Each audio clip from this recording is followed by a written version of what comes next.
తిరుచెందూరు, ఆరుపడైవీడు సుబ్రహ్మణ్య స్వామి 6 ప్రముఖమైనటువంటి క్షేత్రాల్లో ఈ తిరుచెందూరు చాలా ముఖ్యమైనది. ఇక్కడ విభూతి ధరిస్తే చాలా మహిమాన్వితమట. స్వామి తాలూకా క్షేత్రాలన్నీ కొండ మీద ఉంటే ఈ ఒక్క క్షేత్రం మాత్రం సముద్రం ఒడ్డునే ఉన్నదనమాట. అయితే సూరపద్ముడు అనేటువంటి రాక్షసుడిని వధించి ఇక్కడ ఈ స్వామి వెలిశాడని చెప్తారు. మన తెలుగు రాష్ట్రాల నుంచి డైరెక్ట్గా తిరుచెందూరుకి ట్రైన్స్ ఏమీ లేవు. ఫ్లైట్కి రావాలంటే మదురై కానీ చెన్నై కానీ వచ్చి అక్కడి నుంచి బై బస్ లేదంటే ఏదైనా క్యాబ్ బుక్ చేసుకొని రావచ్చు. లేదంటే చెన్నైలో ఎగ్మోర్లో నుంచి ట్రైన్ సాయంత్రం 4 గంటలకు ఉంటుంది. మార్నింగ్ 8 కల్లా మీరు తిరుచెందూరులో ఉంటారు. మేము రామేశ్వరం నుంచి వెళ్ళాం కాబట్టి రామేశ్వరం నుంచి బై బస్సు ఇక్కడ తిరుచెందూరుకి వచ్చేసాము. అలాగే కన్యాకుమారి నుంచి కూడా రావచ్చు. ఇది తూత్తుకుడి జిల్లాలో ఉంది. రామేశ్వరం నుంచి ఇంచుమించుగా 5 అవర్స్ జర్నీ ఉంటుంది బై బస్లో. మామూలుగా దర్శనం చేసుకొని వెళ్ళిపోవాలంటే 1 డేలో మార్నింగ్ వచ్చి ఈవినింగ్ అలా వెళ్ళిపోవచ్చు. అలా కాదు, ఇక్కడ స్టే చేయాలనుకుంటే మీరు దేవస్థానం తాలూకా rooms AC non AC rooms ఉంటాయి. అలాగే ప్రైవేట్ హోటల్స్ కూడా ఉంటాయి. మీరు ఆన్లైన్లో బుక్ చేసుకొని హ్యాపీగా వెళ్ళిపోవచ్చు. ఇక్కడ సుబ్రహ్మణ్య స్వామి సూరపద్ముడు అనేటువంటి రాక్షసుని సంహరించడం కోసం శివుడి కోసం తపస్సు చేసి ఒక మామిడి చెట్టులో ఈ సూరపద్ముడు అనేటువంటి రాక్షసుడు దాక్కుంటే ఆ మామిడి చెట్టుని 2 ముక్కలుగా చేస్తే అందులోని సూరపద్ముడిని వధించాడట. ఆ వధించే ముందుగా అతని కోరిక మేరకు కోడిని నెమల్ని అతని యొక్క వాహనంగా స్వీకరించాడట.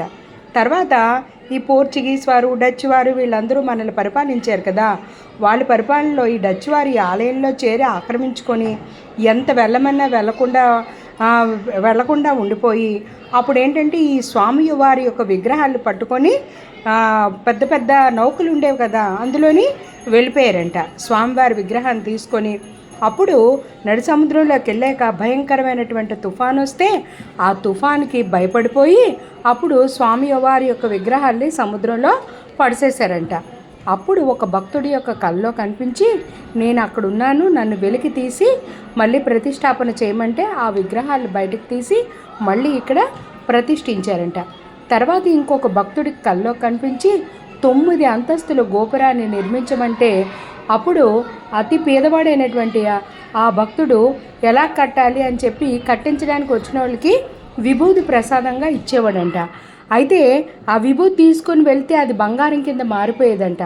అప్పటి నుంచి ఈ విభూతి అత్యంత మహిమాన్వితమైనది అని చెప్పి ఈ ఆరుపడైవీడు యాత్రలోని ఈ స్వామివారికి పెళ్ళి లేట్ అయింది, పెళ్ళి కావటం లేదు, పిల్లలు పుట్టడం లేదు, లేదా ఆరోగ్యం బాగోలేదు, లేదా అప్పుల పాలైపోయాము, ఇలాంటి ప్రాబ్లమ్స్ ఉండే వాళ్ళందరూ కూడా ఈ స్వామి దగ్గరకు వచ్చి దర్శనం చేసుకొని వెళ్తారు.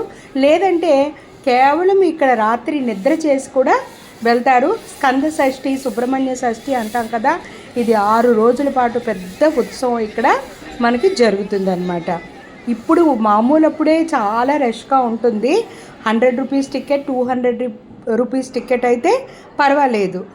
మామూలప్పుడే రష్గా ఉంటే ఇంకా పర్వదినాల్లో విపరీతమైనటువంటి రద్దీగా ఉంటుంది. తమిళియన్స్కి అన్ని దేవుళ్ళ కంటే ముఖ్యంగా సుబ్రహ్మణ్య స్వామి అంటే ఆరాధ్య దైవం అన్నమాట.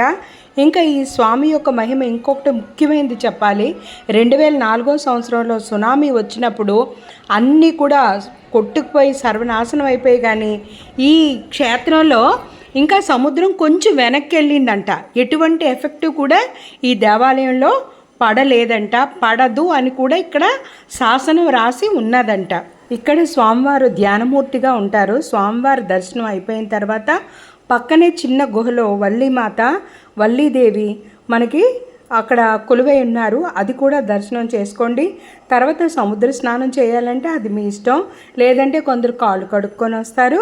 అయితే విచిత్రం ఏంటంటే దీనికి ఆనుకొని ఒక మంచినీటి బావి పెద్దది ఉంటుంది. ఆ మంచినీటి బావిలో సముద్ర స్నానం చేసి వచ్చిన తర్వాత స్నానం చేస్తారు. అంటే ఉప్పు నీరు పక్కనే మంచినీరు బావి ఉంటుంది.